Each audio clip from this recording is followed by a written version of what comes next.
Bismillahirrahmanirrahim. Assalamualaikum warahmatullahi wabarakatuh. Perkenalkan, nama saya Friska Widyanur, NIM 60200124089, kelas E, jurusan Teknik Informatika. Baiklah, langsung saja saya di sini akan menjelaskan tentang sejarah dan sejarah peradaban Islam. Latar belakang sejarah berasal dari bahasa Arab, yakni dari kata syajaratun yang memiliki arti pohon kayu. Pengertian pohon kayu di sini adalah adanya suatu kejadian, perkembangan, dan pertumbuhan tentang suatu hal atau peristiwa dalam suatu kesinambungan atau kontinuitas. Rumusan masalah. Di sini rumusan masalah ada 6. Yang pertama yaitu 1. Apa pengertian sejarah dan ruang lingkup sejarah? Yang kedua yaitu apa saja pengertian sejarah menurut para ahli? Yang ketiga yaitu apa tujuan dan kegunaan sejarah? Yang keempat, apa pengertian sejarah peradaban Islam? Yang kelima, apa syarat-syarat sejarah peradaban Islam sebagai ilmu pengetahuan? Yang keenam, apa saja metode studi sejarah Islam? Tujuan yang pertama yaitu 1. Ingin memperoleh informasi tentang pengertian sejarah dan ruang lingkup. Yang kedua, ingin memperoleh informasi tentang pengertian para ahli. Yang ketiga, ingin memperoleh informasi tentang tujuan dan kegunaan sejarah. Yang keempat, ingin memperoleh informasi tentang pengertian sejarah peradaban Islam. Yang kelima, ingin memperoleh informasi tentang syarat-syarat sejarah peradaban Islam sebagai ilmu pengetahuan. Yang keenam, ingin memperoleh informasi tentang metode studi sejarah Islam. Baik, yang pertama yaitu pengertian sejarah. Pengertian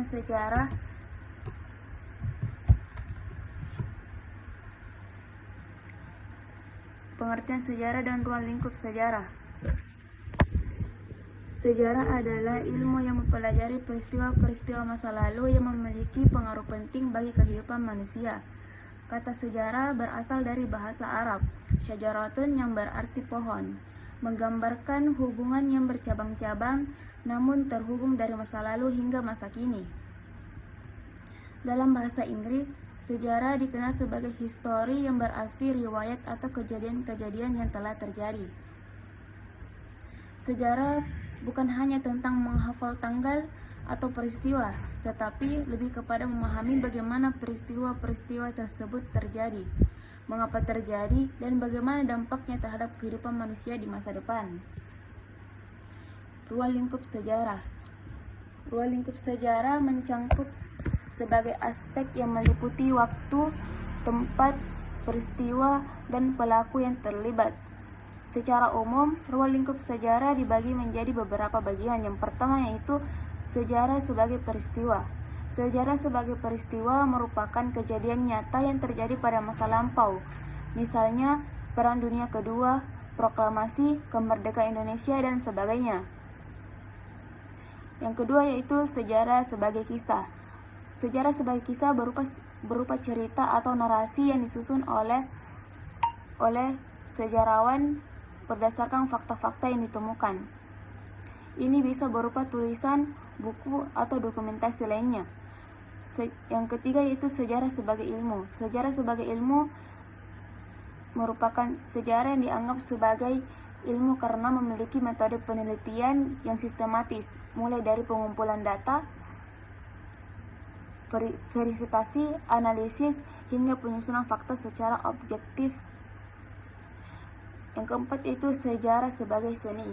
Sejarah sebagai seni yaitu penulisan sejarah membutuhkan kemampuan seni dalam menyajikan kisah agar menarik dan mudah dipahami tanpa mengurangi objektivitasnya.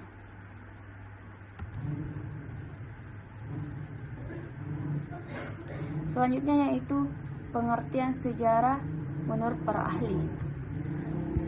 pengertian sejarah menurut Muhammad Ali yaitu sejarah adalah keseluruhan perubahan, kejadian, atau peristiwa dalam kenyataan di sekitar kita. Perubahan itu terkait dengan manusia sebagai makhluk sosial yang memiliki dampak dalam kehidupan. Yang kedua yaitu sejarah menurut Sarto Kartodirjo. Sejarah merupakan konstruksi masa lalu atau kejadian-kejadian yang telah terjadi. Tujuannya adalah untuk memahami proses perubahan dan kontinuitas dalam kehidupan masyarakat. Sejarah juga harus dianalisis secara ilmiah agar dapat disusun secara objektif dan sistematis. Yang ketiga yaitu Taufik Abdullah. Menurut Taufik Abdullah, sejarah adalah suatu bentuk pengetahuan yang mencoba untuk memahami peristiwa atau perubahan sosial dalam kurun waktu tertentu. Ia menekankan bahwa sejarah harus dilihat sebagai suatu proses, bukan hanya sekedar fakta yang terpisah, melainkan rangkaian yang saling berkaitan.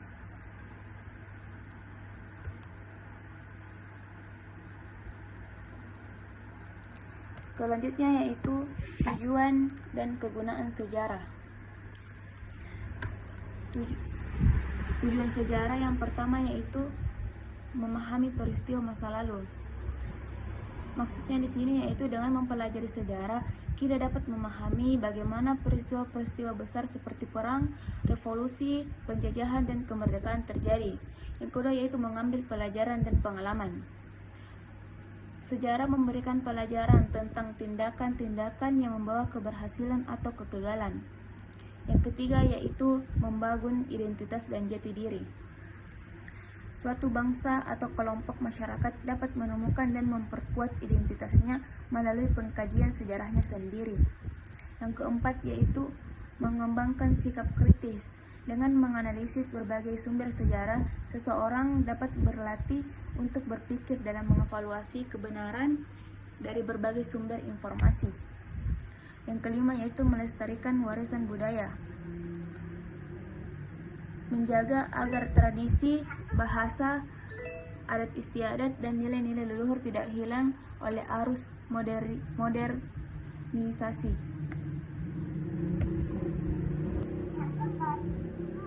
Tujuan dan kegunaan sejarah. Gunaan di sini ada 5 yaitu kegunaan edukatif. Yang pertama yaitu kegunaan edukatif mengajarkan kepada generasi muda tentang perjuangan, pengorbanan, dan semangat bangsa dalam menghadapi berbagai tantangan.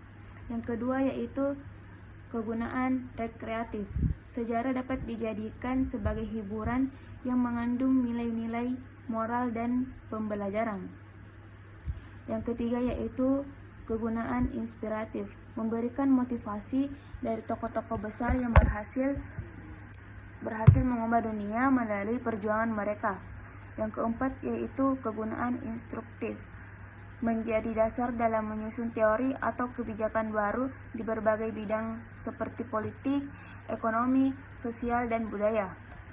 Kegunaan praktis, membantu dalam menghadapi masalah-masalah yang terjadi saat ini dengan belajar dari kesalahan dan keberhasilan di masa lalu.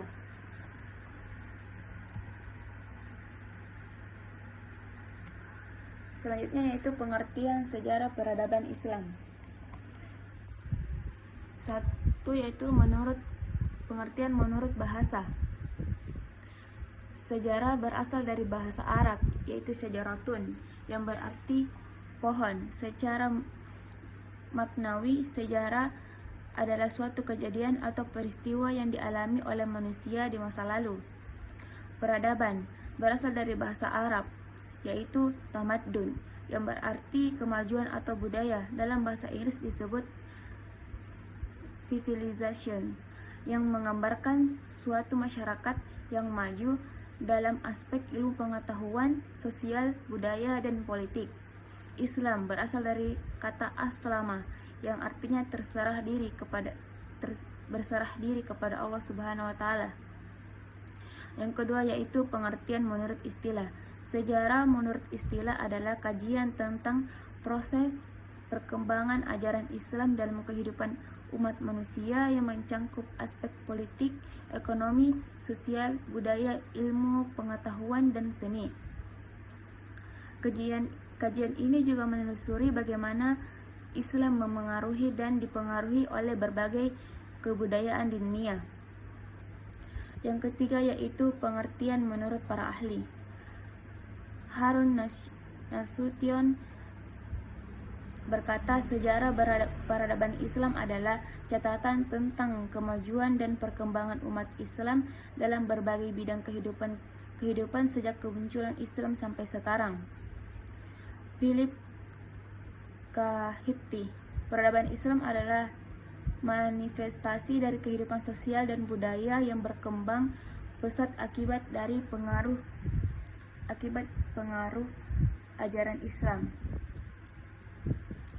Yang ketiga itu Ibn Khaldun, peradaban atau umran adalah fenomena sosial yang berkembang sebagai hasil dari interaksi manusia dan meliputi aspek politik, ekonomi, budaya, dan ilmu pengetahuan.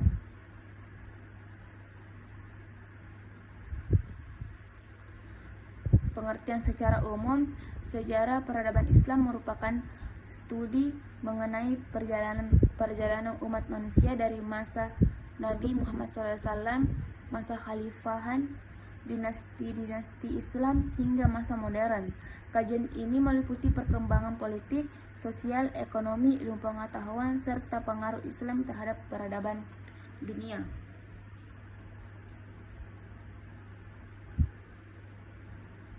Selanjutnya itu syarat-syarat sejarah peradaban Islam sebagai ilmu pengetahuan. Yang pertama yaitu memiliki objek kajian. Objek kajian ada dua, yaitu objek material dan objek formal. Objek material ada peristiwa-peristiwa yang berkaitan dengan perkembangan peradaban Islam dari masa Nabi Muhammad SAW hingga masa modern. Yang kedua yaitu objek formal. Objek formal adalah cara memahami bagaimana menginterpretasikan dan mengkaji peristiwa-peristiwa tersebut dalam konteks perkembangan Islam. Yang kedua yaitu bersifat sistematis. Bersifat sistematis ada dua, yaitu harus disusun berdasarkan metode yang teratur dan logis. Yang kedua itu penelitian yang dilakukan harus memiliki tahapan yang jelas, mulai dari pengumpulan data, analisis, hingga penyusunan kesimpulan. Yang ketiga itu mempunyai metode khusus. Metode khusus di sini ada 4, yaitu heuristik, verifikasi, interpretasi, dan historiografi. Heuristik adalah pengumpulan data dari berbagai sumber yang relevan, misalnya manuskrip, artefak, dokumen, dan catatan sejarah. Verifikasi atau kritik sumber, mengevaluasi keaslian dan keakuratan sumber. Yang ketiga yaitu interpretasi, memahami dan memberikan makna terhadap data sejarah yang diperoleh. Yang keempat yaitu historiografi, penyusunan hasil kajian dalam bentuk tulisan ilmiah. Yang keempat yaitu memiliki teori dan konsep, menggunakan teori-teori sejarah dan konsep-konsep sosial untuk menjelaskan fenomenanya yang terjadi. Misalnya teori perkembangan peradaban Ibn Khaldun tentang asabiyah atau solidaritas kelompok dan umrah atau peradaban. Yang kelima yaitu bersifat objektif dan empiris, harus didasarkan pada bukti nyata yang dapat diuji dan diverifikasi, menghindari prasangka atau bias yang dapat mengaburkan kebenaran sejarah. Yang keenam yaitu dapat diuji kebenarannya atau verifikasi. Fakta-fakta yang dikumpulkan dapat diuji kebenarannya dengan metode ilmiah. Penelitian dapat diulangi atau direproduksi oleh peneliti lain untuk menguji keabsahan kesimpulan. Yang ketujuh yaitu bersifat universal. Meskipun fokus kajiannya sejarah peradaban Islam, prinsip-prinsip dan metode yang digunakan dapat diterapkan dalam kajian sejarah lainnya. Yang kedelapan yaitu mempunyai tujuan yang jelas. Untuk memahami, mengkaji dan menjelaskan perkembangan serta kontribusi Islam terhadap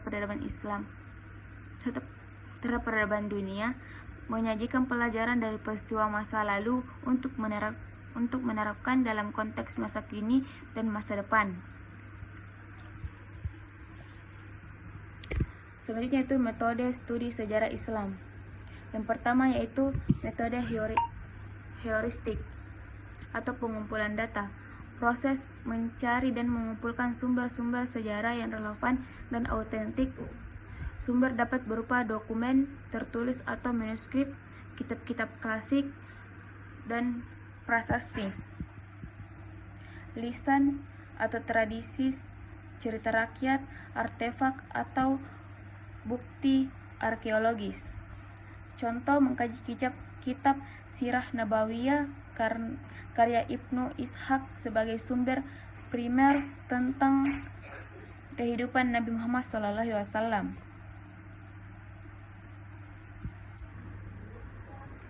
Yang kedua yaitu metode kritik sumber atau verifikasi. Kritik eksternal, memverifikasi keaslian sumber dengan mengecek bahan, bentuk tulisan, bahasa, dan kondisi fisik. Kritik internal yaitu mengevaluasi isi dari sumber tersebut, apakah informasinya dapat dipercaya dan masuk akal. Tujuan utamanya adalah menghindari penggunaan sumber yang palsu atau tidak akurat. Yang ketiga yaitu metode interpretasi atau penafsiran, memberikan penafsiran yang logis terhadap data sejarah, memahami makna dari peristiwa yang dikaji dengan mempertimbangkan konteks sosial, politik, budaya, dan ekonomi pada masanya. Menghindari interpretasi yang bias atau berdasarkan prasangka. Yang keempat yaitu metode historiografi atau penulisan sejarah. Penyusunan hasil penelitian menjadi narasi sejarah yang sistematis, koheren, dan terstruktur, dapat menggunakan pendekatan kronologis mengikuti urutan waktu kejadiannya peristiwa. Tematik yaitu berdasarkan tema tertentu, misalnya politik, ekonomi, atau ilmu pengetahuan dalam Islam.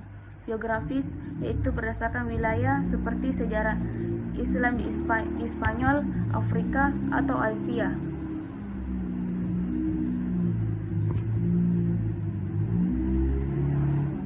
Yang kelima yaitu metode pendekatan multidisipliner, menggunakan berbagai disiplin ilmu untuk menganalisis sejarah Islam seperti sosiologi yaitu memahami dinamika sosial dan politik yang memengaruhi peristiwa sejarah. Yang kedua itu antropologi yaitu mengkaji budaya dan tradisi masyarakat Islam dari berbagai tempat. Yang ketiga itu arkeologi itu mengungkap jejak fisik dari peradaban Islam yang hilang atau tersembunyi. Yang keenam yaitu metode komparatif atau perbandingan, membandingkan peristiwa atau fenomena sejarah Islam dengan peristiwa lainnya, baik dari budaya Islam maupun non-Islam, bertujuan untuk mencari pola, kesamaan, atau perbedaan yang dapat memperkaya pemahaman sejarah.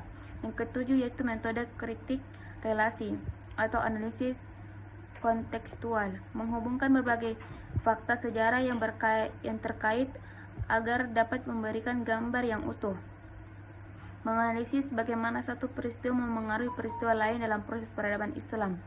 Yang kedelapan yaitu metode pendekatan filosofis, menggunakan teori-teori filsafat sejarah seperti teori Ibnu Khaldun tentang